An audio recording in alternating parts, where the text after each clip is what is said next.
How to create Google form with photo upload. In today's video, we're going to show you how to create a Google form with a photo upload option. This is quick and easy guide, so let's get started.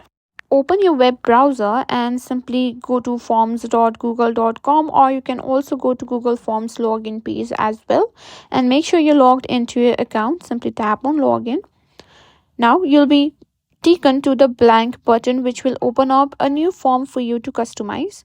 Now, as you can see, multiple choice option over here. Simply tap on a file upload and simply click on continue.